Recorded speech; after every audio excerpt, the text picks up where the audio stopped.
Calvary సిలువలో ఆయనను గొల్గొతా అనే కొండపైన ఉదయం ఇంచుమించు 9 గంటల వేళ ఆయనను సిలువ వేయడం జరిగింది. 9 గంటల నుండి 3 గంటల వరకు ఆ సిలువలో వేలాడుతా ఎంతో ఇబ్బంది పడతా, బాధపడతా, శ్రమను హింసను అనుభవిస్తా 7 మాటలు పలికాడు. సిలువ వేయబడే ఒకరోజు ముందు రాత్రి గొల్గొతా ఆ గెత్సెమనే తోట నుండి సిలువ కార్యం జరిగిన ఆ గొల్గొతా కొండ వరకు ఆ రాత్రి అంతా కూడా ఆయన మరణ వేదన పడ్డాడని బైబిల్లో రాయబడింది. మరణ యాతన అనుభవించాడంట. ఆ గొల్గొతా ఆ గెత్సెమనే తోటలో ఆయన ఏడుస్తూ ఉన్నప్పుడు ఆయన చెమటకు బదులు రక్తం బయటకు వచ్చిందని రాయబడింది. అంటే ప్రియమైన దేవుని బిడ్డలారా, కల్వరి సిలువలో ఆయన మొదటిగా పలికిన అంటే ఇంచుమించు 9 నుండి 3 గంటల వరకు 6 గంటల సమయం ఉంది. ఈ 6 గంటల్లో ఆయన పలికింది 7 మాటలు. కష్టంగా, చాలా భారంగా, స్వరము వచ్చి రాక 7 మాటలు పలికినాడు. ఆ 7 మాటలలో ఒకటి, తండ్రి వీరేమి చేయుచున్నారో వీరు ఎరుగరు గనుక వీరిని క్షమించండి. అక్కడ చాలామంది యేసు ప్రభుని సిలువ వేస్తున్నప్పుడు చాలామంది అక్కడ ఉన్నారు. అయితే చాలామందికి వాళ్ళు ఈయనని ఎందుకు సిలువ వేస్తున్నారో అక్కడ చాలామందికి తెలుసు. ఆయనని ఎందుకు సిలువ వేస్తున్నారో, ఆయన ఎందుకు ఈ బాధ అనుభవిస్తున్నాడో చాలామందికి తెలుసు. అయితే ప్రభు ఏమంటున్నాడంటే వీరు ఏమి చేస్తున్నారో వీరికి తెలియదు. హల్లెలూయా. ప్రియమైన దేవుని బిడ్డలారా, పాత నిబంధన గ్రంథం ప్రకారం ఏమిటంటే యూదులకు, ఇజ్రాయెల్ ప్రజలకు దేవుడు ఒక నిబంధన, ఒక కట్టడ పెట్టినాడు. ఏమిటా నిబంధన కట్టడంటే ఇజ్రాయెల్ ప్రజలు ఉదయము అంటే ఇంచుమించు 6 నుండి 9 గంటలు ఆ ప్రాంతంలో ప్రతి ఉదయము ఒక బలిని అర్పిస్తారనమాట. ఒక మేకను కానివ్వండి, ఒక గొర్రె పిల్లను కానివ్వండి బలి ఇస్తారు. ఆ బలి ఇచ్చేదాన్ని ఏమంటారంటే పాప పరిహారాలు. లేవియాకాండము 16వ అధ్యాయం ఒకసారి మీరు లేవియాకాండము 16వ అధ్యాయము 11వ వచనాన్ని ఒకసారి చదవండి. లేవియాకాండము 16వ అధ్యాయము 11వ వచనాన్ని ఒకసారి చదవాలని నేను కోరు. అప్పుడు అహరోను పాప పరిహారార్థ బలియగు ఆ కోడెను తీసుకుని వచ్చి తన నిమిత్తమును తన ఇంటివారి నిమిత్తమును ప్రాయశ్చిత్తము చేసుకొనవలెను. 15, 16 చదవండి. అట్లే ఆ వచనం ఆ అధ్యాయంలోనే 15వ వచనం 16 చదవండి. 16వ అధ్యాయము 15, 16. అప్పుడు అతడు ప్రజలర్పించు పాప పరిహారార్థ బలియగు మేకను వధించి అడ్డతెర లోపలికి దాని రక్తము తెచ్చి ఆ కోడె రక్తముతో చేసినట్లు దీని రక్తముతోనూ చేసి కరుణాపీఠము మీదను కరుణాపీఠము ఎదుటను దాని ప్రోక్షింప. చాలండి. ఒక గొర్రె పిల్లని తీసుకొని వచ్చి యాజకుని కొరకు, యాజకుని కుటుంబము కోసము ఒక బలి అర్పించాల. ఇంకొక బలి ప్రజలందరి ప్రాయశ్చిత్తము కొరకు, అంటే యాజకుడు చేసిన పాపాలను బట్టి, యాజకుని బట్టి ఒక గొర్రెపిల్ల వధించబడుతుంది. తర్వాత ప్రజలందరి పాపమును బట్టి, అపరాధాలను బట్టి, వాళ్ళు చేసిన దోషాలన్నిటిని బట్టి ఒక గొర్రెపిల్ల వధించబడుతుంది. ఇది ఎప్పుడు జరుగుతుందంటే ప్రతి యాజకుడు సంవత్సరానికి ఒకసారి ఉదయము 6 నుండి 9 గంటల వరకు ఈ బలి కార్యక్రమం అనేది జరిగిస్తాడు. అదే యేసు ప్రభు కూడా ఉదయం 9 గంటలకు ఆయనను సిలువ వేయడానికి గల కారణం ఏమిటంటే ఇజ్రాయెల్ ప్రజలు మొదటి బలి 6 నుండి 9 గంటల లోపు బలి అర్పిస్తారు.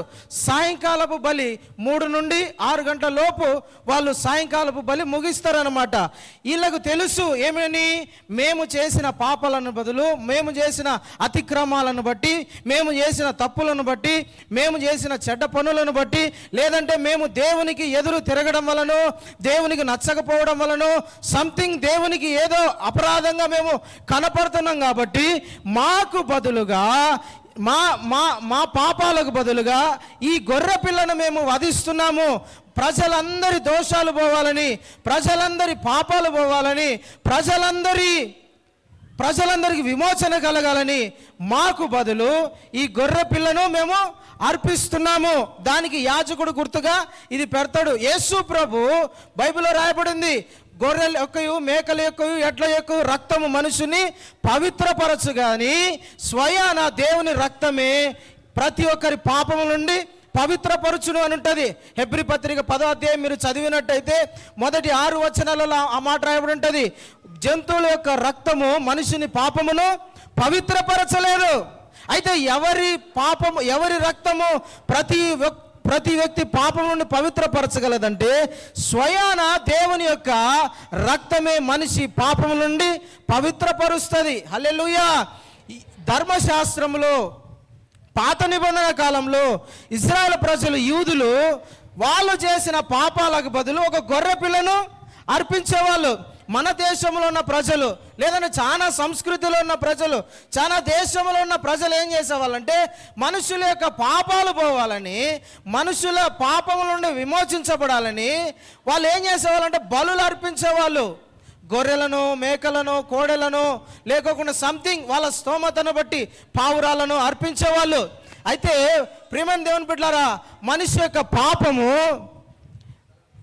జంతువుల రక్తం వలన పోదు. యేసయ్య అన్నాడు, నా రక్తము వలన నేను నూతన నిబంధనను ప్రారంభిస్తున్నాను.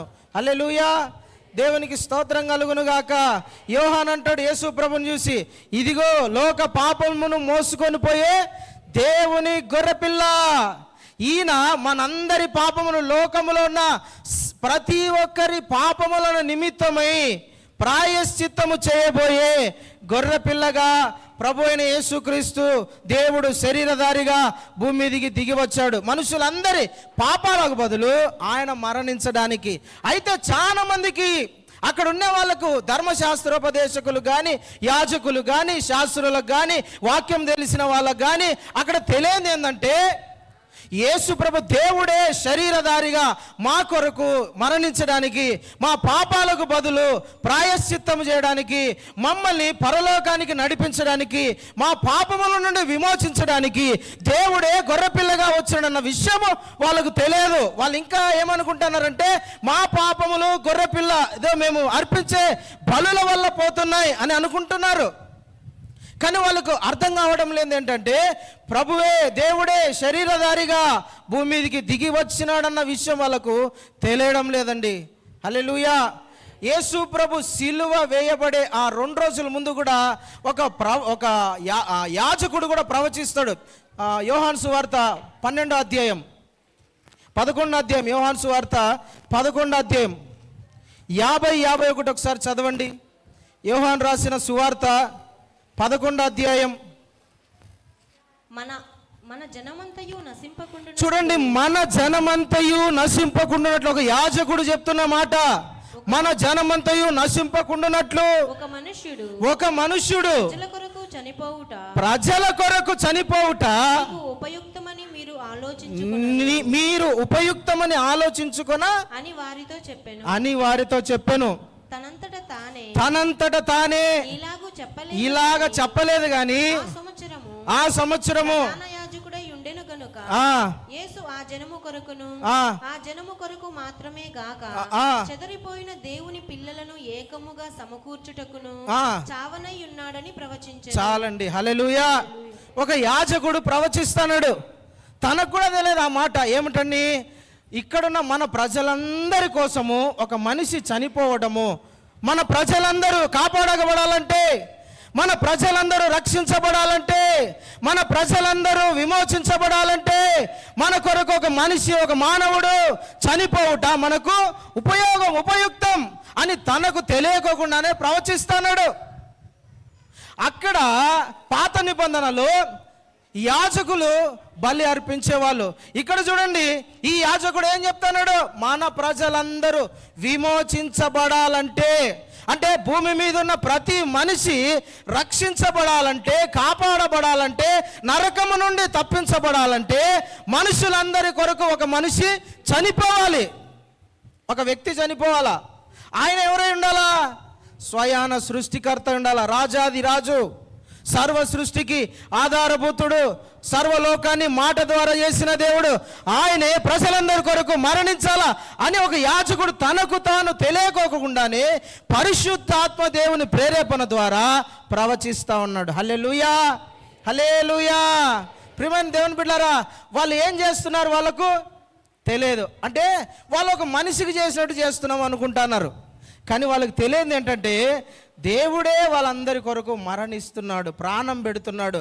గొర్రె పిల్లకు బదులుగా మీ అందరి పాప విమోచనకు బదులుగా నేను ప్రాణం పెడుతున్నా. హల్లెలూయా, హల్లెలూయా.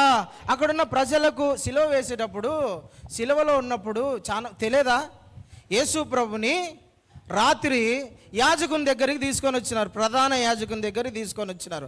ప్రధాన యాజకుని ఎదుట నిలబడి యేసు ప్రభు మీద రకరకాల నేరాలు మోపుతున్నారు, రకరకాలుగా అబద్ధాలు చెప్తున్నారు. అవి ఏవి కూడా యేసు ప్రభుకు సెట్ అవ్వడంలా. అంటే ఆయన ఈ తప్పు చేయాల, ఈ తప్పు చేయాల. వాళ్ళు రకరకాలుగా, అయ్యా ఈయన ఈ మాట చెప్పినాడు, ఈ తప్పు చేసినాడు, ఇట్లా మాట్లాడుతున్నాడు, మన ప్రజలకు విరోధంగా మనుషులను లేపుతాడు అని రకరకాలుగా ప్రజలు వచ్చి ఏమేమో మాటలు చెప్పినారు. అయితే అవన్నీ యేసు ప్రభుకి ఏం కాలేదు, సెట్ కాలేదంట. అబద్ధాలు చెప్తున్నారు కానీ యేసు ప్రభుకు అవన్నీ సెట్ కావడంలా. ఆఖరిగా ఒకడు వచ్చినాడు, ఇద్దరు మనుషులు వచ్చి, అయ్యా ప్రధాన యాజకుడా, ఈ వ్యక్తి మన దేవాలయంని పడగొట్టి మరలా లేపుతా అంటున్నాడు, 3 రోజులు లేపుతా అంటున్నాడు. అది వాళ్ళకు దొరికింది. అంటే యేసు ప్రభు మీద ఎలాంటి నేరము కనపల్లా. ఆయన నిర్దోషి, నిష్కల్మషుడు, పాపము లేనివాడైన. ఆయన మాటలలో, చూపులలో, క్రియలలో, ఆయన నడవడికలో, ఆయన బ్రతుకులో, ఆయన పుట్టుకలో ఎక్కడ కూడా పాపము లేని పరిశుద్ధుడు. మనుషులు విచారించినారు, రాజులు విచారించినారు, అధికారులు విచారించినారు, కానీ ఆయనలో ఎలాంటి దోషము, పాపము, తప్పు కనపడలే. ఆయన అంత పవిత్రుడు. హల్లెలూయా. అయితే వీళ్ళందరికీ తెలియదా మేము చేసిన తప్పు? ఒక నీతిమంతుని మేము మరణానికి అప్పగిస్తున్నాము. ఆఖరి ఒకడు మోసం చేసినాడు అండి. 12 మంది శిష్యులలో ఒకడు ఇస్కరియోతు యూదా యేసు ప్రభుని అప్పగించినందుకు వాడు పశ్చాత్తాపడి, నేను నీతిమంతుని అప్పగించనని వాడు పశ్చాత్తాపడినాడు కదా. ఇలాగ తెలియదా, యేసు ప్రభు మీద మేము రకరకాల నిందలు మోపుతున్నాము, రకరకాల నేరాలు మోపుతున్నాము, ఈయనలో ఏ దోషము లేదు అని పిలాతు సాక్ష్యం ఇచ్చినాడు. వీళ్ళందరికీ తెలుసు. బట్ అక్కడ ప్రవచనము నెరవేరాల, యేసుక్రీస్తు యొక్క ఉద్దేశము నెరవేరాల. ఏమిటా ఉద్దేశము? మనుషులందరికి బదులుగా, మనుషులందరి పాపానికి బదులు ప్రభువైన యేసుక్రీస్తు మరణించాలి. హల్లెలూయా, హల్లెలూయా. మనందరి కోసము, భూమి మీద ఉన్న ప్రజలందరి కోసము ఆయన కలువరి శిలువలో ప్రాణం పెట్టాడు. ఎందుకొరకంటే మన విమోచన కోసం, మనం రక్షించబడ్డానికి, మనం కాపాడబడ్డానికి, నరకము నుండి తప్పించబడ్డానికి, నిత్య జీవమైన పరలోకానికి మనం వారసులు కావడానికి ఆయన మనందరి కోసం ప్రాణం పెట్టినాడండి. హల్లెలూయా, దేవునికి స్తోత్రం కలుగునుగాక. ఈ ప్రవచనం అనేది నెరవేర్చబడింది. అందరికీ, అక్కడున్న వాళ్ళందరికీ తెలుసు ఆయనను ఎందుకు సిలువ వేస్తున్నారని. ఇంకొక విషయం ఏంటో తెలిసిన, ఆయన తండ్రిని అడుగుతున్నాడు, తండ్రితో చెప్తున్నాడు, తండ్రి వీరేం చేయుచున్నారు, వీరు ఎరుగను గనుక వీరిని క్షమించండి నాన్న. యాజకుడు ప్రజలందరికి బదులు ఒక గొర్రెపిల్లను వధిస్తాడు, లేదంటే బలి అర్పిస్తాడు, బలిపీఠం మీద పెట్టి కాలుస్తాడు.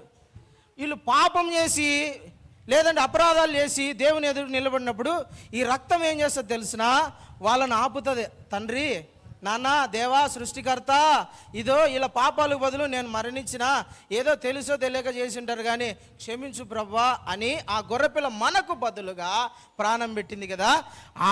దానికన్నా అమూల్యమైన రక్తం అని రాయబడి ఉంటుంది.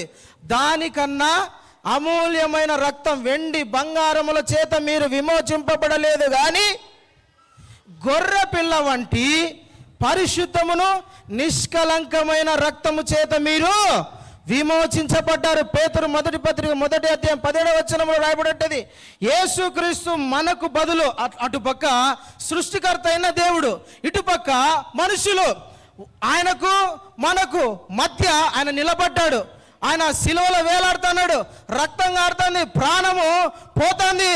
అప్పుడు తండ్రితో చెప్తాను, తండ్రి వీరేం చేస్తున్నారు, వీరికి తెలియదయ్యా, క్షమించేసేయ్. వాళ్ళకు బదులు నేను నా ప్రాణం పెట్టినా, వాళ్ళకు బదులు నేను బలైనా, ఇక నుండి వాళ్ళ పాపాలను ఎంచొద్దు, వాళ్ళ పాపాలను కొట్టే తుడిచే, వాళ్ళ పాపాలను క్షమించే తండ్రి, ఇక మీదట వాళ్ళ కోసం నేను బలైనా. హల్లెలూయా. ఎఫెసీ పత్రికలో ఉంటుంది 2వ అధ్యాయంలో ఇంచుమించు 7-8 వచనాలలో ఉంటుంది. తండ్రితో మనలను సమాధాన పరచవలెనని మనకు ఆయనకు మధ్య ఉన్న అడ్డుగోడను ఆయన పడగొట్టేశాడు. ఒకసారి ఆ మాట చదువుతారా?